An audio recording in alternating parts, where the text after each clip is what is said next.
Depending on the kind of amp you're getting and how you're going to use it, there are some features built into most amps that you should think about while you're shopping. These can include high and low pass filters, bass boosts, and speaker level inputs. High and low pass filters have an important job to do. They make sure that your amp is only boosting the frequencies that you want it to. High pass filters strip away the low frequencies from the signal the amp is boosting. You'll use the high pass filter when the amp is powering smaller speakers, like those in the front doors of your car. This way, your amp will direct its energy to making the vocals and instrumentals sound their best. Low-pass filters do just the opposite. They take out the highs, so you're only amplifying the lows. You'll want a low-pass filter when you're using the amp for powering a sub. That way, the amp can concentrate its power on kicking out the low notes. We should mention one other type of filter, the subsonic filter.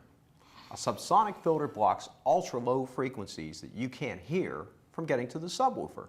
This lets the sub operate more efficiently. Yeah, and there's a couple other important things to look for in your filters.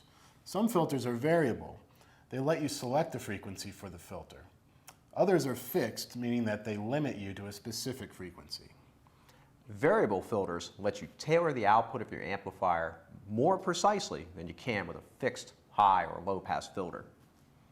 And there's one other feature to look for, a bass boost. Yeah, bass boost augments the low frequency output of the amp, so you get a bigger bass output with your subs and your larger speakers.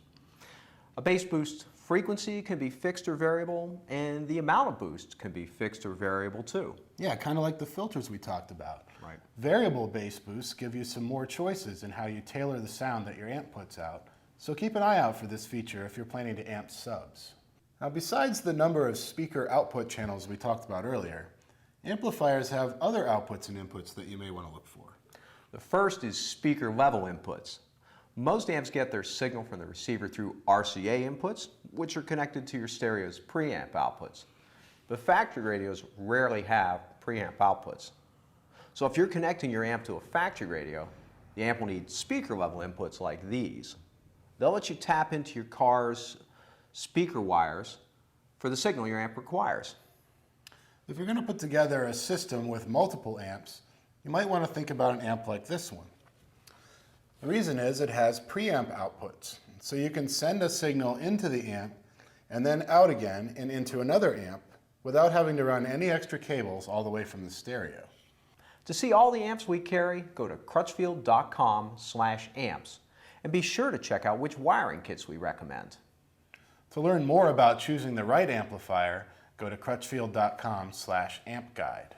And for personal one-on-one help, call 1-800-555-9408.